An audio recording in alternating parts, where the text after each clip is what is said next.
일어나셔서 함께 우리 하나님께 나아갑시다. 오늘 우리를 부르신 하나님은 이스라엘을 구원하셨던 그런 하나님이십니다. 이스라엘을 구원하기 위하여서 하나님은 이스라엘 가운데 나타나신 그런 하나님입니다. 그러므로 우리가 그 하나님을 의지하여서 그 하나님을 기억하며 그 나타나심을 소망하며 우리가 이 하나님 앞에 예배드리러 함께 나아갑시다. 이 시간 우리가 함께 나아가며 사도신경으로 우리의 신앙을 고백합니다. 나는 전능하신 아버지 하나님 천지의 창조주를 믿습니다. 나는 그의 유일하신 아들 우리 주 예수 그리스도를 믿습니다. 그는 성령으로 잉태되어 동정녀 마리아에게서 나시고 본디오 빌라도에게 고난을 받아 십자가에 못 박혀 죽으시고 장사된 지 사흘 만에 죽은 자 가운데서 다시 살아나셨으며 하늘에 오르시어 전능하신 아버지 하나님 우편에 앉아 계시다가 거기로부터 살아있는 자와 죽은 자를 심판하러 오십니다. 나는 성령을 믿으며 거룩한 공교회와 성도의 교제와 죄를 용서받는 것과 몸의 부활과 영생을 믿습니다. 아멘.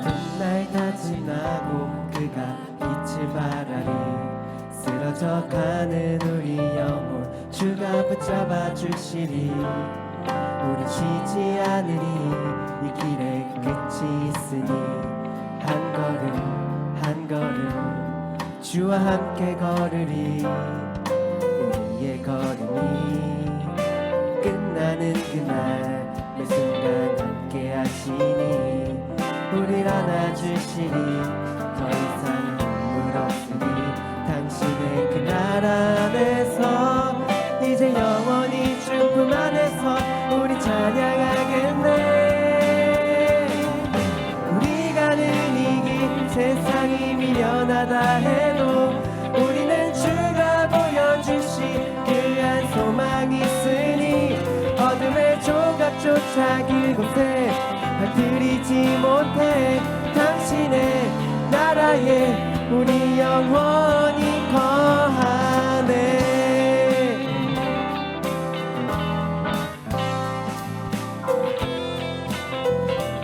어두운 날 다 지나고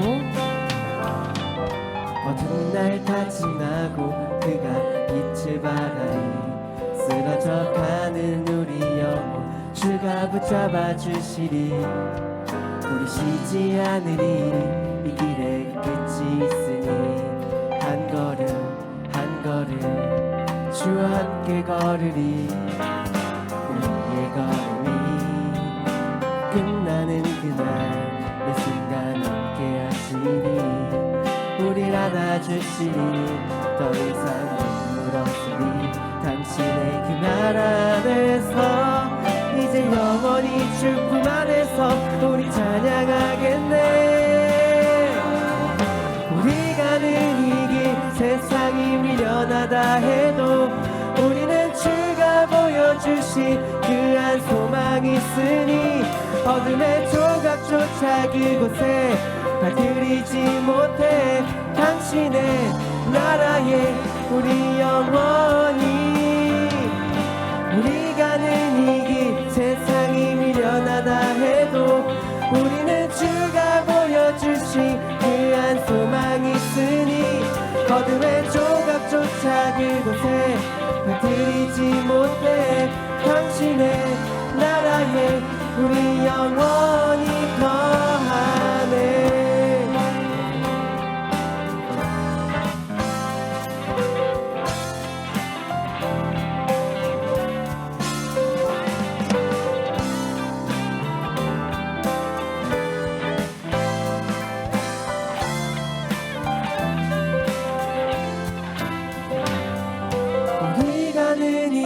세상이 미련하다 해도 우리는 주가 보여주신 그 한 소망이 있으니 어둠의 조각조차 그곳에 발들이지 못해 당신의 나라에 우리 영원히 우리가 아는 이길 세상이 미련하다 해도 우리는 주가 보여주신 그 한 소망이 있으니 어둠의 조각조차 그곳에 발들이지 못해 당신의 나라에 우리 영원히 당신의 나라에 우리 영원히 거하네.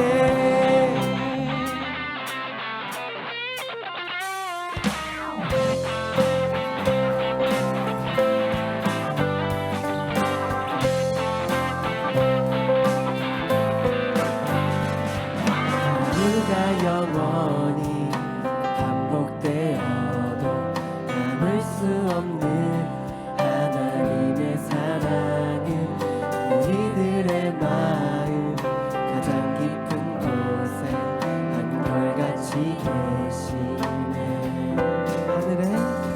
하늘의 나무가 손을 흔들고 이살이 사람의 입을 맞추는 고운 향기가 가득한 날개로 주의 사랑을 듣네. 풍성한 사랑을 듣네. 기대하네 저 넘어 영원한 나라 당신의 영광을 보이는 그날 이 길의 끝을 마주할 가장 아름다운 당신을 기대하네 저 넘어 영원한 나라 당신의 영광을 보이는 그날 이 길의 끝을 마주할 가장 아름다운 당신을 우리 자유케 하시네. 아멘.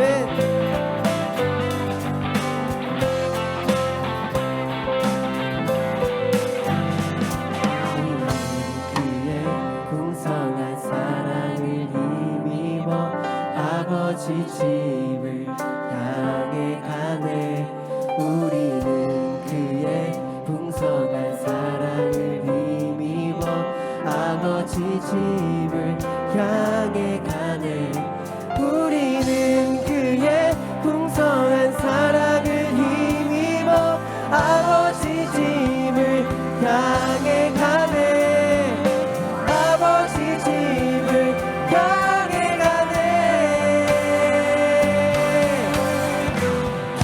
기대하네 저 넘어 영원한 나라 당신의 영광을 보이는 그날 이 길의 끝을 마주할 가장 아름다운 당신을 기대하네 영원한 나라 당신의 영광을 보이는 그날 이 길의 끝을 마주할 가장 아름다운 당신을 우리 자유케 하시네.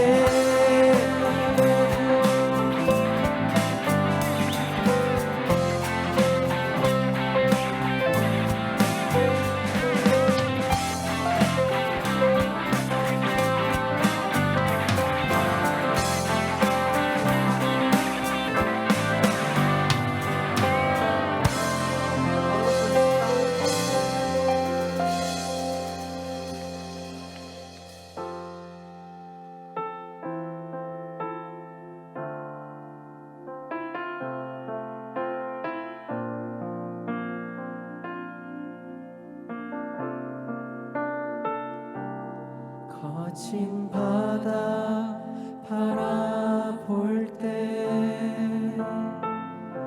큰 두려움에 나 잠기고 모든 소망 사라지네. 나의 마음 무너져 내리고 거센 폭풍 가운데 주 사랑이 들리니 나의 작은 발걸음 주를 향해 내딛네. 깊은 곳에 나아가 내 발을 띠네.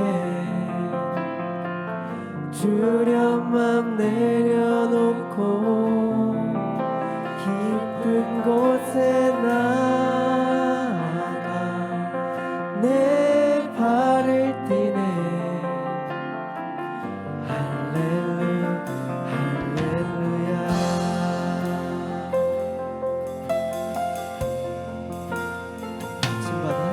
신바다 바라볼 때 큰 두려움에 나 잠기고 모든 소망 사라지네. 나의 마음 무너져 내리고 거센 폭풍 가운데 주 사랑이 들리니 나의 작은 발걸음 주를 향해 내딛네. 깊은 곳에 나아가 내 발을 띠네.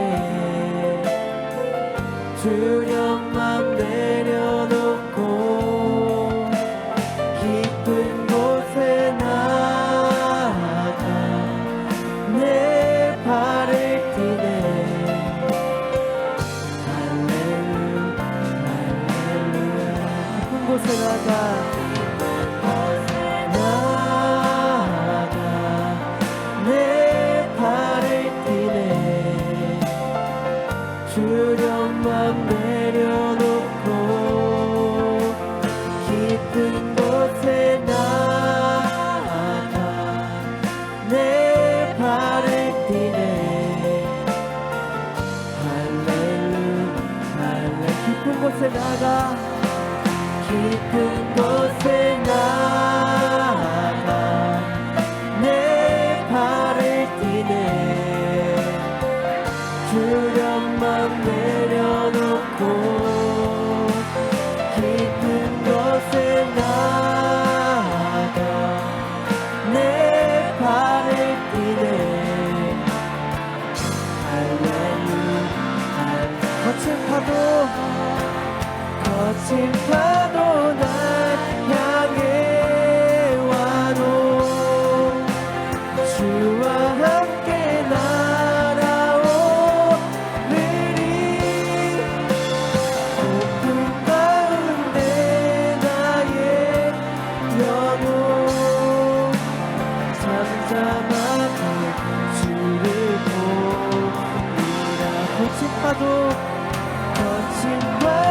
날 향해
우리 다 함께 묵상 기도하실 때 잠잠하게 다시 오실 주님을 찬양하겠습니다. 기도하겠습니다.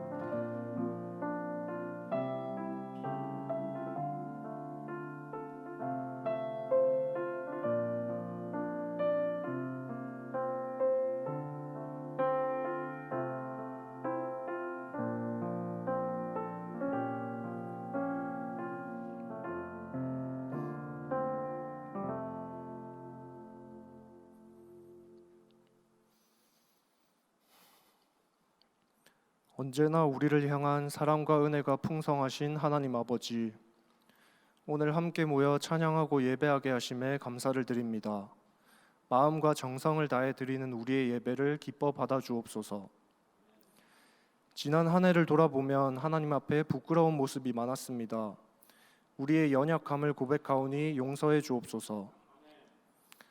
많은 우여곡절이 있었지만 지금 이 자리에서 예배할 수 있음은 하나님의 은혜임을 깨닫고 감사하는 우리가 되게 하옵소서. 하나님의 은총으로 2024년 새해를 맞았습니다. 새해에는 우리 공동체가 예수님 안에서 대야를 드는 공동체가 되길 원합니다. 세상에서 이루고자 하는 멋진 신년 목표도 좋지만 예수님 안에서 서로 믿음으로 순종하고 섬기기를 다짐하는 멋진 신앙인이 되게 하옵소서. 고난당하는 자들을 위해 기도하고 병든 자를 위로하는 공동체가 되게 하옵소서. 이 모든 것은 연약한 저희 힘으로 할 수 없고 오로지 주님이 주시는 힘으로 가능함을 고백하오니 도와주옵소서. 오늘 처음으로 새내기들과 함께 예배를 드립니다. 모든 것이 낯설 새내기들이 청년 공동체에서 하나님의 사랑을 느끼고 예수님의 섬김을 배우며 잘 적응하게 하옵소서. 어려운 상황 가운데서도 예수님의 가르침을 따라 이웃을 섬기기 위해 자원한 많은 이들이 있습니다.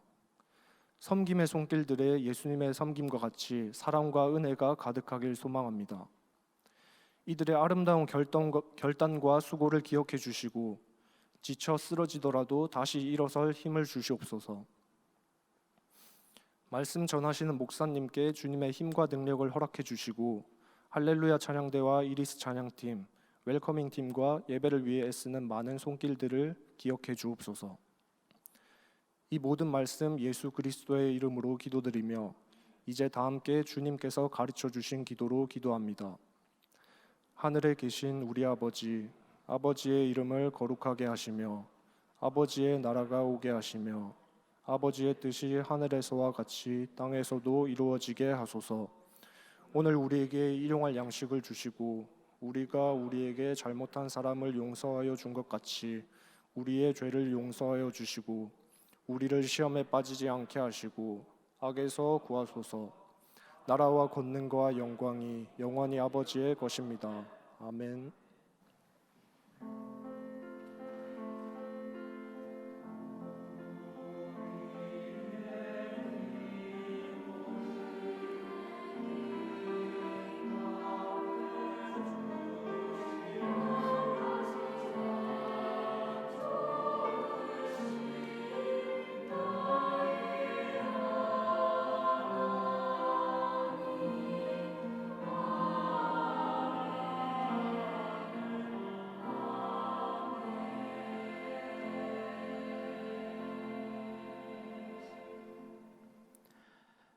이 시간 함께 예배하는 앞뒤, 양옆 지체들을 향해 축복하며 찬양합시다.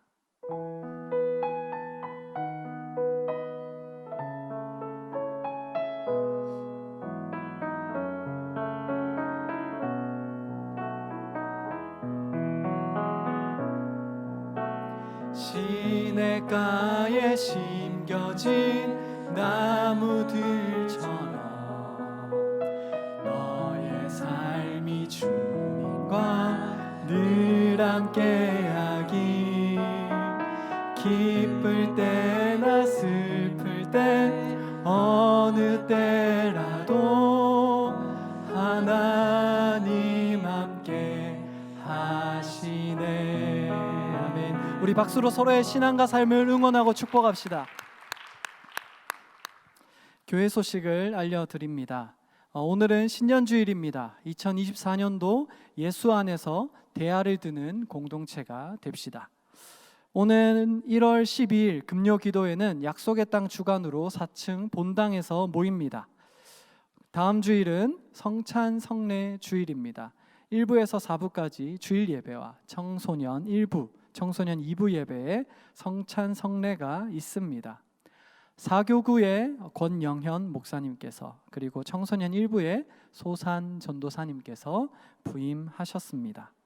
주일 4부 할렐루야 찬양대 지휘자로 김세희 선생님 임명하는데요. 앞에 나오셔서 우리 간단히 인사 한번 하실 때 우리가 박수로 화답하도록 하겠습니다.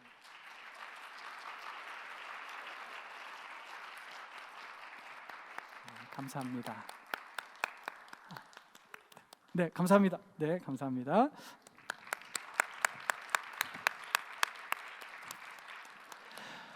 신년 목회자 수련회가 1월 8일 월요일부터 10일 수요일까지 충북 단양에서 있습니다. 수련회 기간 새벽 기도는 임광택 선교사님께서 인도하십니다.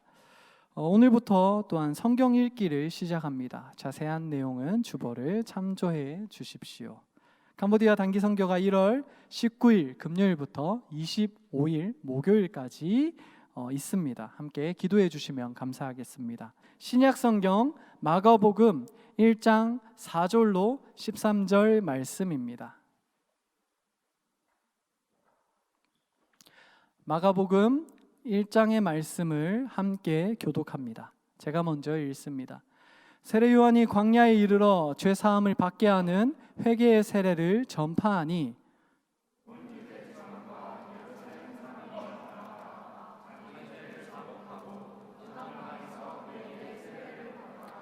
요한은 낙타털 옷을 입고 허리에 가죽띠를 띠고 메뚜기와 석청을 먹더라.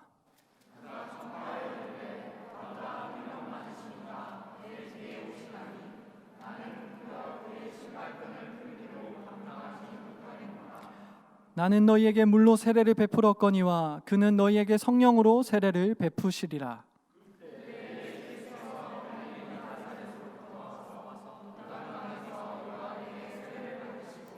곧 물에서 올라오실새 하늘이 갈라짐과 성령이 비둘기같이 자기에게 내려오심을 보시더니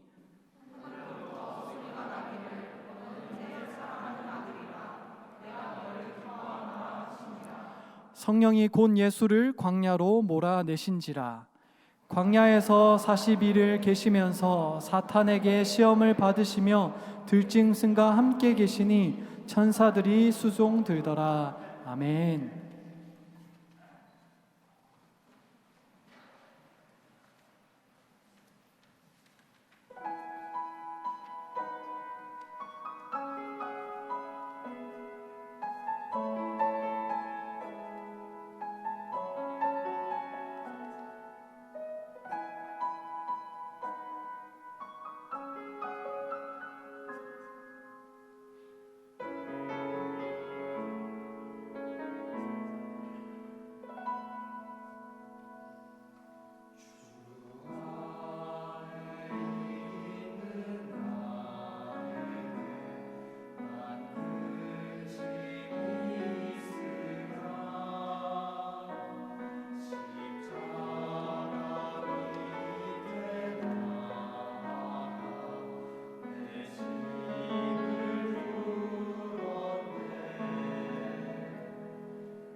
아멘. 감사합니다. 네, 여러분 혹시 여러분은 어제가 무슨 날인지 혹시 알고 계시나요? 네, 뭐 사실 제가 못 알아들었어요. 죄송해요. 그런데 네, 어제는 사실 주보 보면 대충 감은 잡을 수 있는데 어제는 주현절이었습니다. 그래서 오늘은 주연후 첫째 주일인데 주현절이 어떤 날이냐 하면 초대교회부터 지켜오던 절기입니다. 그리고 그 뜻은 뭐냐면 그 이름 안에 이미 들어가 있는데 주님의 현현을 기념하는 절기, 주님의 나타냄, 드러냄을 기념하는 절기입니다. 그런데 조금 재미있는 게 있는데요. 이 주님의 드러냄을 잡는 기준을 두고 동방교회와 서방교회가 서로 다르다는 것입니다. 서방교회는 예수님의 드러남을 어디에 기준에 두고 있냐면 이 동방 박사들의 이 경배에서부터 예수님이 드러나셨다. 이방인으로 대표되는 그 동방 박사들이 예수님 앞에 나와왔을 때 예수님이 이방인들 앞에서 드러나셨다라고 서방교회는 그렇게 기념을 하고 축하를 합니다.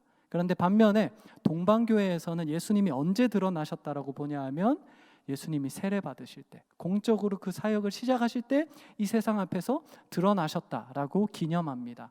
그래서 오늘은 이 본문을 보면 아시겠지만 우리가 동방교회의 전통에 따라서 예수님의 세례를 기념하면서 우리가 예수님에 대해서 함께 생각하고 살펴보면 좋겠습니다. 그리고 특별히 이 드러남, 첫 드러남을 보면서 예수님이 어떤 분인지 우리가 함께 생각해 보면 좋겠습니다. 왜냐하면 예수님이 처음 드러나셨다. 어떤 사람이 처음 드러났을 때는 그 드러남은 첫 만난 첫 인상은 어떤 사람이 어떤 특성을 가지고 있는지 파악하는 데 매우 중요한 지표가 되기 때문입니다. 그렇기 때문에 오늘 이렇게 세례 본문을 가지고 살펴보면 좋겠는데 오늘 본문 9절을 우리가 다시 한 번만 읽어보면 좋겠습니다. 성경책 다들 가지고 계시죠? 펴고 계시리라 생각하고 다 같이 한 목소리로 오늘 본문 9절 읽도록 하겠습니다. 시작. 그때에 예수께서 갈릴리 나사렛으로부터 와서 요단강에서 요한에게 세례를 받으시고 아멘. 이 세례는 아까도 이야기했듯이 예수님의 드러남의 시작입니다. 공생애, 공적 생애의 시작이 이 세례에서부터 나타납니다. 그런데 여러분 혹시 여러분은 이 본문을 읽으면서 이상한 점을 생각하거나 발견한 점이 없으실까요? 혹시 예수님께서 세례를 받으심으로 그 사역을 시작하시고 스스로를 드러내셨습니다. 그런데 여기서 이상한 점이 있지 않을까요? 잘 모르시겠나요? 익숙한 이 침묵. 그러면 제가 힌트를 드리도록 하겠습니다. 제가 한번 4절 본문, 오늘 본문 4절을 한번 읽도록 하겠습니다. 4절을 한번 눈으로 따라 읽어주시면 감사하겠습니다.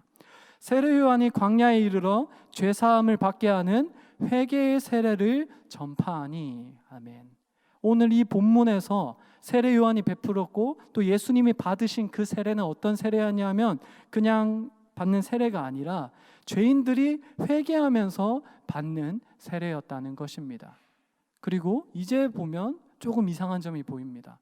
여러분, 예수님은 우리가 알고 믿고 있는 그 예수님은 죄가 없으신 분입니다. 죄가 있지 않는 분인데 예수님은 죄인들의 세례를 받으셨다라는 것입니다. 여기서부터 예수님은 그 공생애를 시작하셨습니다. 이상하지 않습니까? 죄가 없는 완전한 하나님인 예수님께서 죄인의 세례로 오늘 이 사역을 시작하셨다라는 것입니다. 그러면 왜 예수님은 이렇게 그냥 우연히 길 지나가다가 간 게 아닙니다. 예수님이 저 북쪽에 있는 나사렛에서 있다가 이 세례를 받기 위해서 쭉 내려오셔서 요단강에서 세례를 받으셨어요. 일부러 목적을 가지고 오셨는데 왜 이 목적을 가지고 왜 첫 등장을 죄인의 세례로 시작했는가? 그것을 우리는 생각해 봐야 된다라는 것입니다.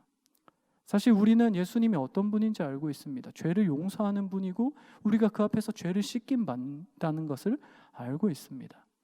그리고 죄를 단순히 씻기는 그 분이라고만 우리가 생각한다면 사실 세례 받는 것으로 사역을 시작하는 게 아니라 사람들을 불러 모아서 세례를 주심으로 사역 시작하는 게 더 맞는 이야기입니다. 깨끗게 하시는 거니까요.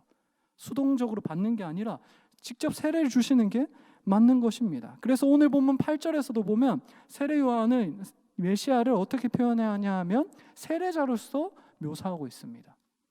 이 오실 메시아는 성령의 세례를 주는 분이다. 어쨌든 세례 받는 분이 아니라 당연히 세례 주는 것이 전제된 분이다. 죄인에게 세례 주는 것이 어울리는 분이다 라고 이야기를 하고 있습니다. 상식적인 이야기입니다. 그런데 오늘 본문에서는 예수님의 이 세례가 죄인의 세례로 시작되었다 라고 이야기하고 있습니다. 뭔가 여기서 우리가 생각할 점이 있고 이상한 점이 있습니다. 예수님은 그저 고상하게 세례 베풀면서 저 위에서 군림하는 분이 아니라 그 죄인의 세례를 받으셨다라는 것입니다. 그리고 여기에서 우리가 알 수 있는 예수님과 그 사역을 알 수 있습니다. 예수님의 그 사역과 예수님의 그 방향성이 어떤 방향성이냐면 예수님은 동일함을 취하시는데 그 사역의 방향성을 두고 계시다는 분입니다. 예수님은 그 하늘 보좌에서 그저 인간이 되어서 만족하신 것이 아니라 인간이 되셔서 그 첫 사역을 어디에서 시작하셨냐면 죄인의 자리로 또 내려오시는 그것으로 공생애를 시작하셨다라는 것을 오늘 성경은 우리에게 보여주고 있습니다. 죄가 없으시되 죄인의 세례를 받는 분, 인간으로서 완전한 인간으로서 죄가 없으시지만 우리처럼 죄인의 자리를 취하신 분, 동등한 자리를 취하신 분이 오늘 성경이 알려주는 예수님의 첫 행보이고 예수님의 첫 인상이고 첫 사역이다 라는 것입니다. 죄인과 동등됨을 취하신 분. 그리고 이 동일함은 죄인의 세례에서 끝나지 않습니다. 우리 함께 오늘 본문 12절 13절을 함께 읽어보면 좋겠습니다. 함께 가지신 성경을 가지고 오늘 본문 12절 13절을 한번 읽도록 하겠습니다. 다 같이 읽도록 하겠습니다. 시작. 성령이 곧 예수를 광야로 몰아내신지라 광야에서 40일을 계시면서 사탄에게 시험을 받으시며 들짐승과 함께 계시니 천사들이 수종 들더라. 아멘. 오늘 본문에서는 예수님께서 또 시험을 받으셨다라고 이야기합니다. 예수님께서 첫 등장하실 때 죄인의 자리에서 죄인의 세례를 받으셨고 거기에서 끝난 것이 아니라 연달아 이어지는 그 사역이 뭐였냐면 시험 받으심이었다라고 이야기합니다.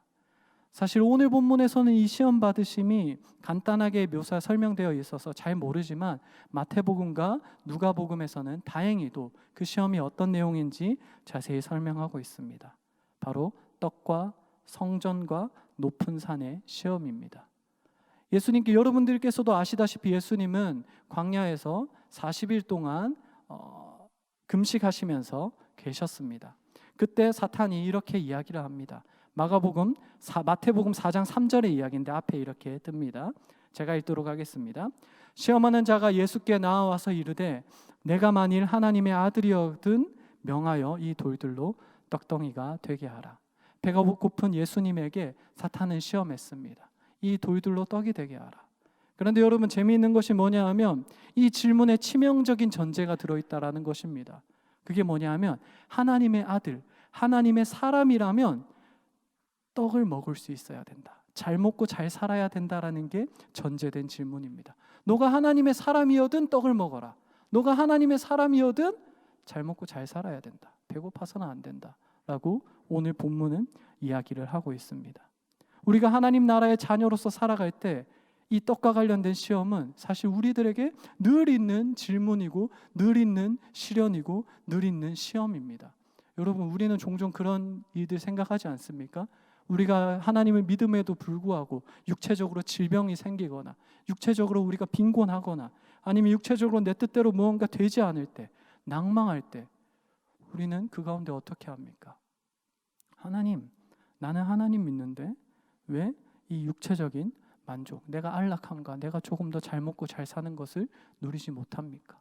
그 질문이 우리 안에 있다라는 것입니다. 이 떡의 시험, 하나님의 아들이거든 잘 먹고 잘 살아야 된다. 하나님의 아들이라는 이야기와 떡으로 배부른 것이 같이 연결되는 이상한 이 치명적인 전제들. 근데 그것들이 우리에게 있는 시험이고 그것이 예수님이 당하신 시험이라는 것입니다. 죄인의 세례를 받으신 그 예수님은 그 시험, 우리가 일상에서 겪는 그 육체적인 안락함과 그리스도인으로서 잘 먹고 잘 삶을 고뇌하는 그 시험을 예수님도 당하셨다라고 마태는 우리에게 증언하고 있다라는 것입니다. 그리고 예수님은 또 다른 시험을 받았습니다. 성전에서의 시험입니다. 앞에 뜰 텐데요. 사탄은 이렇게 말합니다. 마태복음 4장 6, 7절의 말씀입니다. 제가 읽겠습니다. 이르되 내가 만일 하나님의 아들이거든 뛰어내리라. 기록되었을 때 그가 너를 위하여 그의 사자들을 명하시리니 그들이 손으로 너를 받들어 발이 돌에 부딪히지 않게 하리로다 하였느니라. 아멘.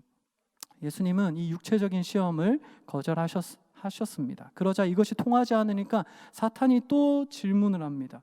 또 건드리는데 여기에서 사실 이 앞부분에 보면 예수님을 데리고 거룩한 성의 성전으로 갔다라고 표현하는데, 거룩한 성은 예루살렘이고 성전은 예루살렘 성전입니다. 그러니까 예루살렘에서 가장 많은 사람들이 모인 곳, 그곳에 예수님을 데려간 다음에 가장 사람들이 많이 모인 곳에서 어떻게 하라고 하냐면, 네가 뛰어내려서 멀쩡한 것을 드러내라. 하나님의 아들이거든 뛰어내려서 멀쩡해야 된다. 이게 무슨 말입니까?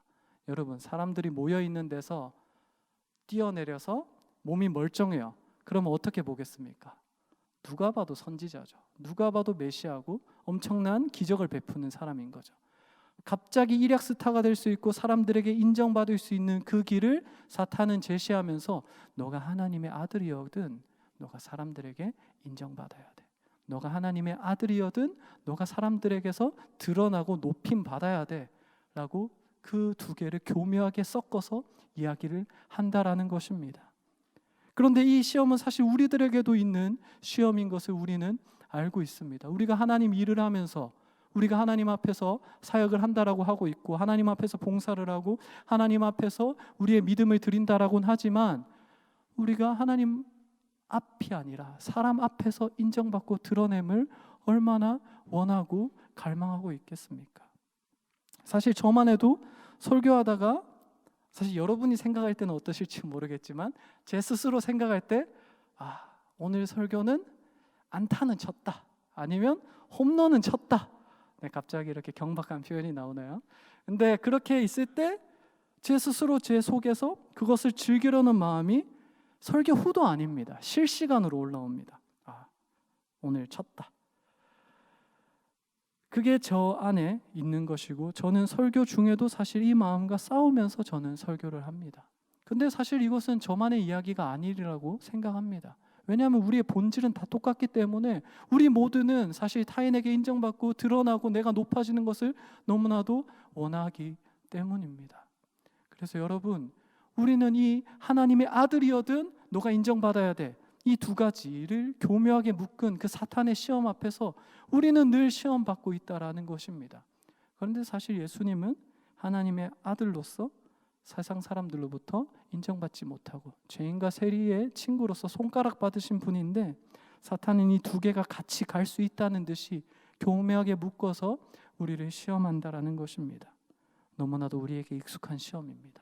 그런데 예수님은 그 시험을 당하셨다라고 오늘 본문에서 우리에게 알려주고 있습니다. 그 다음에 예수님이 어떤 시험을 당하셨습니까? 마지막으로 사탄은 예수님을 지극히 높은 산에 데려갔다라고 이야기를 합니다. 마태복음 4장 9절입니다. 여기서 사탄은 천하만국을 보여주면서 이렇게 말합니다. 앞에 뜰 건데요. 이르되 만일 내게 엎드려 경배하면 이 모든 것을 내게 주리라. 여기서도 사탄은 정말 달콤하고 치명적인 유혹을 합니다. 어떤 유혹을 합니까? 너가 경배하는 것을 바꾸면 너는 모든 것을 얻을 수 있다라고 이야기하고 있습니다. 예수님은 사실 자기 부인의 길, 하나님을 경배하면서 자신이 버리는 십자가의 길을 가고 있는데, 그 앞에서 달콤한 유혹을 합니다.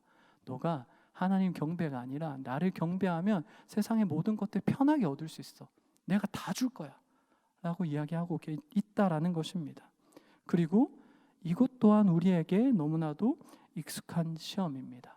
물론 천하만국을 우리에게 준다고 약속하는 분은 없죠. 약속하는 사탄은 없죠. 그런데 우리가 삶의 방향성을 둘러싸서 우리가 하나님 경배가 아니라 나를 경배하거나 세상을 경배하는 방향성을 선택할 때 우리는 얼마나 편하고 우리가 왕되어서 살아갑니까? 하나님을 경배하는 그 길을 포기하는 그 순간 우리는 얼마나 달콤하게 살아갈 수 있겠습니까? 내 마음대로 살아가면 되는데. 그런데 이 세상에 대한 경배와 하나님에 대한 경배 사이를 두고 사탄은 하나님에 대한 경배를 버리면 너가 마음대로 편하게 살 수 있다, 다 얻을 수 있다, 너가 왕되어서 살 수 있다 라고 이야기를 하고 있습니다. 이것도 우리에게 너무나도 익숙한 유혹의 목소리입니다. 우리에게 익숙한 이 모든 유혹들이 그런데 예수님께서 겪으셨다는 것입니다. 예수님께서는 그 죄인의 자리, 죄인의 세례를 취하심으로써 우리와 동등된 그 죄인의 자리를 취하셨고, 거기에서 만족하시는 것이 아니라 우리와 동등된 시험을 당하셨다라고 이야기를 하고 있습니다. 이 공생의 첫 사역에서 시작된 예수님의 모습은 뭐냐 하면 어디에 집중되어 있냐 하면 우리와 동등됨에 집중되어 있습니다. 동등된 죄인의 자리, 동등된 시험의 자리, 그 모든 것들을 취하신 게 예수님이다 라는 것입니다. 그러면 여러분, 예수님은 왜 이렇게 동등된 자리, 우리의 그 낮고 낮은 죄된 자리를 취하셨을까요? 사실 저도 너무나도 애매하고 어려웠습니다. 사실 뭐 이론적으로 아는 거와 또 마음에 와닿는 게 너무 차이가 있어서 하나님께 지혜를 구하면서 기도했는데, 그때 든 생각이 최초의 죄인 아담의 이야기였습니다. 여러분, 우리는 아담이 하나님 앞에서 죄를 짓고 어떻게 했는지 알고 있습니다. 아담이 하나님께 죄를 짓고 어떻게 했습니까? 네, 약간 속삭여 주셔서 감사해요. 동산 나무 뒤에 숨었다라고 이야기하고 있습니다. 하나님으로부터 멀어지고 숨었다라는 것입니다. 왜냐하면 죄를 가진 인간은 필연적으로 수치를 느끼기 때문에 하나님 앞에서 숨고 그 관계를 단절하고 그 죄된 자리에 웅크려 버린다라는 것입니다. 그래서 하나님과 단절된 순간을 겪을 수밖에 없는데, 그런데 예수님은 오늘 본문에서 이 땅에 오시되 그냥 오시는 것이 아니라 우리가 숨은 동산 나무 그 뒤에 자리에 오셨다라고 오늘 본문에서 우리에게 알려주고 있다라는 것입니다. 그 죄인들의 세례를 받는 그 자리, 죄인의 세례의 자리가 상징하는 바는 뭐냐면 죄인의 자리까지 내려오셨다라는 것입니다. 우리가 하나님 앞에서 숨어버린 그 순간, 우리가 너무나도 죄를 지어서 하나님 앞에 감히 나아갈 수 없는 그 순간, 내가 하나님 앞에 어떻게 설 수 있습니까? 하고 숨어있는 그 자리에 예수님께서 오시기 위하여서 예수님은 죄인의 세례를 받으심으로 사역을 시작하였다 라고 오늘 성경은 우리에게 이야기하고 있습니다. 그래서 여러분, 오늘 성경이 증언하는 예수님은 어떤 분이냐 하면 우리가 죄인의 자리에서 바라볼 수 있는 예수님입니다. 왜냐하면 예수님은 그저 고상한 자리에서 그냥 시혜를 베풀고 그냥 멀리서 구원을 베푸는 존재가 아니라 우리가 숨어있는 그 죄인의 자리에 오시는, 죄인의 세례를 받는 분이라고 오늘 성경은 우리에게 증언하고 있다라는 것입니다. 그래서 여러분, 우리가 죄 가운데 있을 때 숨을 필요가 없습니다. 예수님도 죄인의 자리에 서 계시거든요. 우리가 그 주님을 바라봐야 된다고 오늘 성경은 우리에게 알려주고 있다는 것입니다. 그리고 우리에게 오신 그 주님은 어떻게 하십니까? 이사야서에 의하면 예수님은 우리의 질고를 지고 우리의 죄악을 담당하셨다고 했습니다. 그 죄인의 자리에 오신 주님은 우리가 그 주님을 바라보고 그 주님 앞에 우리의 죄를 가져다 드릴 때 그 죄를 기꺼이 담당하시고 우리를 용서하신다고 성경은 약속하였다라는 것입니다. 이것이 동등된 예수님을 누리는 우리가 가진 축복이라는 것입니다. 그런데 또 한편으로는 우리가 또 이렇게 생각할 수도 있습니다. 그러면 예수님이 죄인의 자리에 온 건 알겠는데 그러면 왜 예수님께서는 시험을 받으셨을까? 왜 시험을 받으셨을까요? 참 감사하게 예수님께서 그 육체의 유혹과 자기 인정과 드러냄, 세상 경배의 그 시험을 겪으신 이유에 대해서 히브리서 기자가 잘 설명해 주었습니다. 앞에 뜰 텐데 우리가 다 같이 한 목소리로 읽으면 좋겠습니다. 히브리서 4장 15절의 본문입니다. 다 같이 읽겠습니다. 우리에게 있는 대제사장은 우리의 연약함을 동정하지 못하신 이가 아니요 모든 일에 우리와 똑같이 시험을 받으신 이로되 죄는 없으시니라. 아멘. 히브리서 기자가 우리에게 알려주는 바는 간단합니다. 우리와 똑같이 시험을 받으셨기 때문에 우리의 연약함과 그 죄악의 달콤함과 그 유혹이 너무나도 치명적인 것과 그리고 그 가운데 우리가 무너지는 마음을 너무나도 잘 이해하신다. 우리의 연약함을 동정하실 수 있다라고 이야기를 합니다. 죄된 자리에 오셔서 우리가 쉽게 나아갈 수 있도록 그 자리에 기꺼이 함께 하실 뿐만 아니라 우리가 죄로 인해서 넘어져서 슬퍼하고 너무나도 낮춘 마음을 가지고 있을 때 우리의 그 쓰러진 마음들을 이해하시는 분이 예수님이다 라고 오늘 성경은 우리에게 이야기하고 있습니다. 우리가 육체적인 그 풍요를 두고 아니면 자기 드러냄을 두고 아니면 세상 경배를 두고 너무나도 많이 쓰러진다는 것은 우리는 알고 있습니다. 그런데 그 가운데 예수님은 우리를 불쌍히 여기신다 라고 오늘 성경은 이야기하고 있다는 것입니다. 그리고 여러분, 우리는 이 불쌍히 여기심이 어떤 힘이 있는지 알고 있습니다. 사복음서에서 예수님께서 자주 가지시는 감정이 있습니다. 그게 뭐냐 하면 불쌍히 여기심입니다. 그리고 예수님이 불쌍히 여기실 때 그 불쌍히 여기심의 현장에는 늘 구원의 역사가 일어났습니다. 예수님께서 시험을 받으신 이유는 우리를 불쌍히 여기시기 위하여서 우리의 그 연약함, 그 시험을 직접 겪으셔서 우리의 그 마음을 아시기 위하여서 그 시험을 당하시고 그 사역을 그렇게 시작하셨다고 오늘 성경은 증거하고 있습니다. 그러니 여러분, 우리가 제가 죄를 지읍시다라는 말이 아닙니다. 우리가 당연히 죄를 짓지 말아야 됩니다. 그러나 필연적으로 우리가 인간으로 살아가면서 넘어질 수 있고 우리 안에 욕망과 우리 안에 죄됨으로 인하여서 쓰러질 수 있습니다. 그러나 여러분, 우리가 그 가운데 아담과 같이 그 동산나무에 숨어 있음으로 웅크러 있음으로 끝나는 것이 아니라 그 나무 뒤로 오신 예수님을 바라봅시다. 그리고 우리가 그렇게 바라보고 우리의 그 죄된 마음을 주님 앞에 들이며 용서를 구하면서 나아갈 때 주님은 우리의 그 시험과 연약함을 불쌍히 여기시며 우리를 치료하시리라 생각합니다.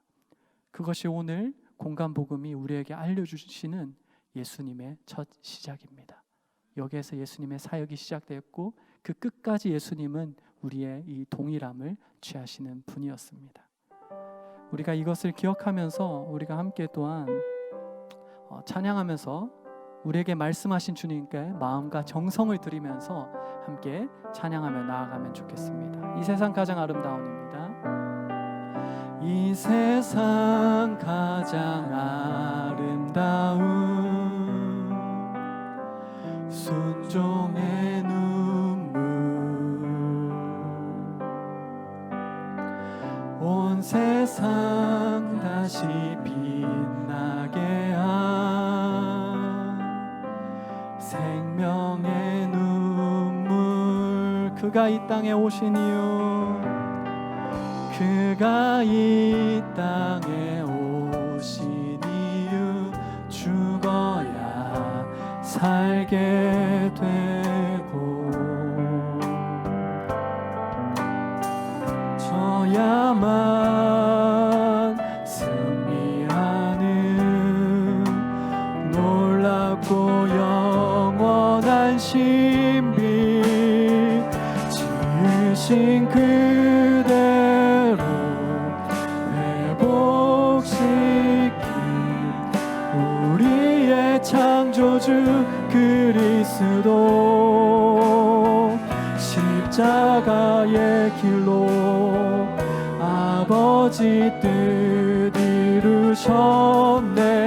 그가 이 땅에 오신 이유, 이제 우리에게 맡겨진 그 소망, 그 사랑, 그 생명, 아름답고 눈부신 십자가의 길, 우리가 이 땅에 살아갈 이유. 이 시간 우리가 결단하며 기도하며 나아가면 좋겠습니다. 먼저 우리와 동일한 자리를 취하신 그 주님을 기억하며 감사하며 기도하면 좋겠습니다. 그리고 지금 내가 죄인된 자리에 있다면, 그리고 내가 죄된 자리 가운데 웅크려서 그 동산나무 뒤에서 하나님과 멀리하여서 웅크려 있다면, 나의 그 죄된 자리까지 함께 하신 그 예수님을 바라보면 좋겠습니다. 그리고 주님을 바라보며 주님께 나아갑시다. 그리고 그 죄를 주님 앞에 내어놓으면서 우리를 불쌍히 여기시는 그 은혜를 누리는 우리가 되었으면 좋겠습니다. 이 시간 말씀을 기억하며 함께 통성으로 기도합시다. 아버지 하나님, 주님께서 우리의 그 사역의 시작에서 우리와 동등됨을, 우리의 그 동일한 죄인의 자리를 취하여 주심을 보여주심에 감사합니다. 그리고 그 모든 그 치명적인 시험들을 또한 당하셨음을 우리에게 보여주심에 감사합니다. 하나님 아버지, 사실 우리가 원하지 않지만 늘 넘어집니다. 늘 죄의 자리에 있고 늘 부족한 자리에 있습니다. 그리하여서 차마 주님을 바라볼 수 없고 동산나무 뒤에 숨어서 주님과 멀리하여서 웅크리고 있으니 우리들의 본질임을 고백합니다. 그러나 그 웅크린 자리까지, 그 동산나무 뒤까지, 그 죄인의 자리까지 내려오신 예수님 너무나도 감사합니다. 우리 함께하여 주옵시고 우리로 돌이키게 하여 주옵시고 우리가 돌이킬 때 그 십자가의 은혜를 우리에게 허락하여 주셔서 우리의 질고를 치시고 우리의 그 모든 죄악들을 담당하시옵소서. 그리고 또한 하나님 아버지, 우리가 세상을 살아가면서 이 세상의 시험과 유혹 가운데 넘어지고 그것이 너무나도 치명적이고 달콤함을 고백합니다. 그러나 주님 그 모든 것을 주님은 알고 계심을 또한 알고 있습니다. 하나님 아버지, 예수님 우리를 불쌍히 여기시옵소서. 우리를 불쌍히 여기셔서 돌이켜 주시옵시고 우리를 구원하여 주시옵소서.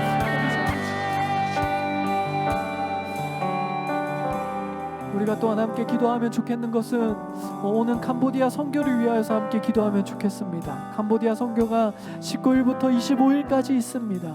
이 가운데 주님 함께하여 주시고 하나님 나라가 임하는, 이루어지는 그 캄보디아 선교 기간 되게 하여 달라고 기도하면 좋겠고, 그곳에 있는 우리 형제자매들의 마음의 문들을 열어주시고 또한 함께 선교를 담당하는 선교팀 가운데 주님 함께하여 달라고 우리가 주님을 찾으면서 캄보디아 사역을 주님께 의탁하면서 함께 기도하도록 하겠습니다. 기도하겠습니다. 주님을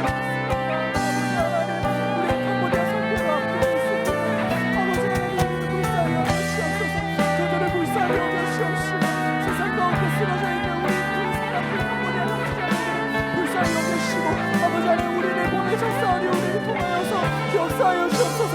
우리의 선교 자리자 우리 가운데 함께하여 주옵시고 그곳에서 하나님 나라를 이루어 주옵시고 그들의 마음의 문을 열어 주옵시고 우리들의 작은 사역을 사용하셔서 그들의 마음과 복음을 심기는 그 역사가 일어날 수 있도록 주옵소서. 우리가 파괴할 수 없는 그 방법들로 하나님 나라를 이루어 주옵소서. 하나님 아버지, 그 모든 순간순간 그 가운데 함께하여 주옵소서.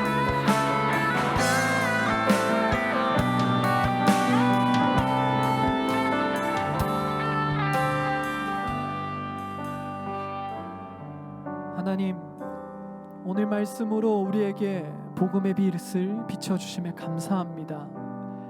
이제 우리가 우리와 동일하게 오신 예수님을 기억하며 그 은혜에 의지하여 나아가겠습니다.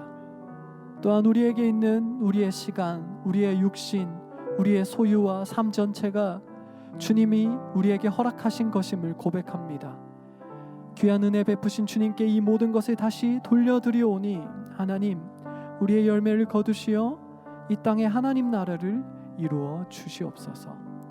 우리를 구원하신 주 예수 그리스도의 이름으로 기도합니다. 아멘.